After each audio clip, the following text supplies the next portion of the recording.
A anexação russa condenada pelas Nações Unidas em voto público. Rússia e Ucrânia trocam acusações na Assembleia Geral.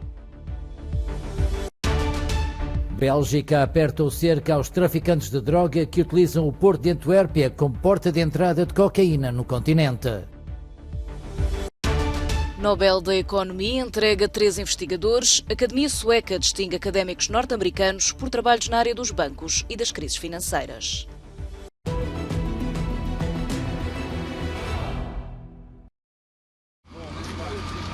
Foi votada na Assembleia Geral das Nações Unidas a resolução sobre a anexação russa dos territórios ucranianos. A Albânia sugeriu que a votação fosse pública e não secreta. 107 Estados-membros condenaram o passo da Rússia, 13 votaram a favor e 39 abstiveram-se. O último ataque russo matou 14 pessoas. O embaixador ucraniano fala de terrorismo. Ao lançar ataques de mísseis contra civis que estão a dormir ou a ir para o trabalho ou contra crianças que estão a caminho da escola, a Rússia provou mais uma vez que é um Estado terrorista que deve ser dissuadido da maneira mais forte possível. Moscou coloca todas as responsabilidades na Ucrânia e diz que as dezenas de mísseis lançados foram apenas uma retaliação do ataque na ponte da Crimeia. O regime de Kiev sabotou a ponte da Crimeia e nós avisamos, isso não ficaria impune. Quando se praticam atos de sabotagem, quando se matam pessoas que não pensam como nós, o regime de Kiev está no mesmo nível das organizações terroristas mais ultrajantes. Mas não é só Putin a intensificar as ameaças. O vice-presidente do Conselho de Segurança da Rússia, Dmitry Medvedev, deixou promessa na rede social Telegram que haverá mais ataques no futuro. Zelensky não se fica. A Ucrânia não pode ser intimidada, apenas pode ser ainda mais unida. A Ucrânia não pode ser detida, apenas ainda mais convencida de que os terroristas devem ser neutralizados. Depois do ataque mais intenso em meses, em Kiev aproveitam-se todas as horas do dia e da noite para trabalhos de limpeza.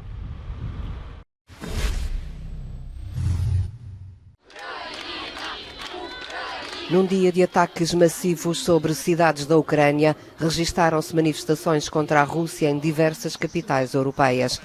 O embaixador da Ucrânia na Roménia pediu uma solução política para a guerra no seu país, no meio de dezenas de expatriados que se reuniram junto à embaixada da Ucrânia em Bucareste. Em Praga, centenas de pessoas reunidas na Praça Venceslau condenaram os ataques. Os manifestantes transportavam cruzes com os nomes das localidades atingidas pelos mísseis russos e chapéus de chuva como símbolos da defesa antiaérea. Em frente à embaixada russa na Chequia, foi instalada uma urna de voto onde se simulava um falso referendo para a anexação do enclave russo de Kaliningrado. Também em Roma, os protestos decorreram não muito longe da embaixada russa em Itália. Os manifestantes gritavam slogans como "Putin assassino", "Putin vai para casa" e "Parem o agressor russo".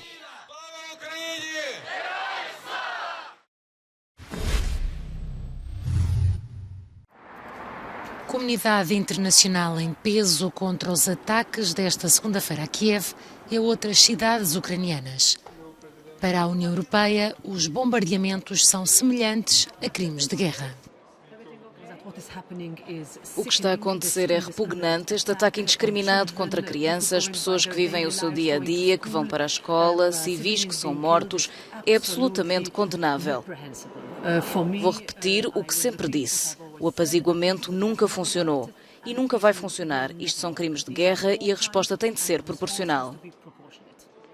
Roberta Metsola sublinha o apoio dos 27 ao governo de Kiev. A Ucrânia tem de vencer esta guerra e devemos fazer tudo para garantir que isso aconteça. Devemos responder às exigências da Ucrânia. Eles estão a lutar pelas suas vidas. Temos uma guerra na Europa, não podemos deixar o Kremlin escapar. Em declarações aos jornalistas, o porta-voz da Comissão Europeia descreveu os ataques desta segunda-feira como bárbaros e disse que a Rússia opta por uma tática de bombardeamentos indiscriminados de civis. Na Estónia, a presidente da Comissão, Ursula von der Leyen, defendeu a criação de um tribunal internacional para julgar os crimes de guerra da Rússia.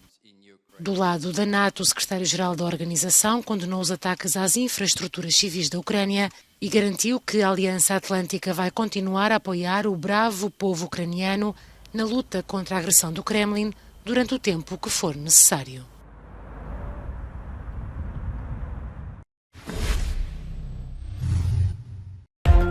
Foi com uma manifestação de orgulho que a mulher do ativista russo Vladimir Kara-Murza recebeu, em nome do marido, o Prémio Václav Havel de Direitos Humanos, atribuído pelo Conselho da Europa. Kara-Murza é escritor, historiador, político e cofundador do Comitê Russo Anti-Guerra. Foi preso em abril passado sob acusações de traição. Taiwan celebrou o Dia Nacional com uma parada. O presidente Tsai Ing-wen diz que a China tem de respeitar a soberania, liberdade e democracia no território e que a guerra não pode ser uma opção. Em resposta, a diplomacia chinesa diz que Taiwan não é independente e não tem presidente. O território tem sido palco de uma tensão crescente entre a China e as potências ocidentais.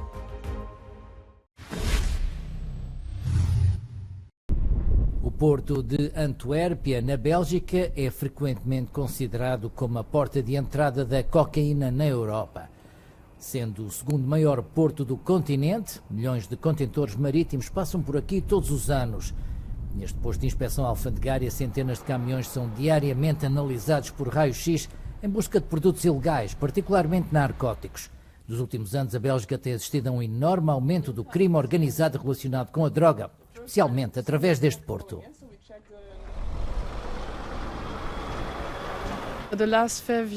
Nos últimos 5 anos temos vindo a bater recordes na Antuérpia. No ano passado foram apreendidas 89 toneladas de cocaína aqui. Foi um ano de muitas apreensões, mas mesmo assim vemos os números a aumentar. Para cada tonelada de droga apreendida no porto, 9 escapam ao controlo aduaneiro.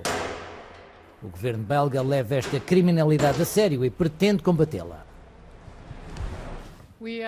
Estamos atualmente a contratar 100 novos agentes aduaneiros e prestes a construir novos dispositivos de digitalização diretamente no interior dos terminais.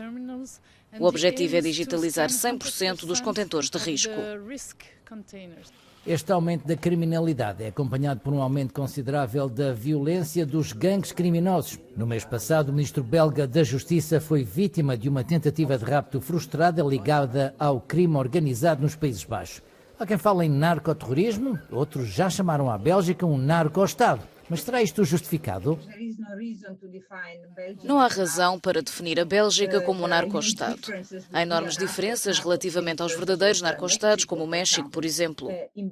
Na Bélgica e nos Países Baixos, a administração pública está em mãos mais limpas. Há poucos casos conhecidos de funcionários públicos que tenham sido corrompidos por criminosos organizados. A perita acrescenta que os recordes de apreensões de cocaína encontrados no ano passado no Porto de Antuérpia quase corresponderam a todo o consumo anual da União Europeia e os preços ainda não aumentaram. De facto, o custo da cocaína até diminuiu em alguns casos, mostrando que a oferta ainda está a fluir rapidamente por todo o continente.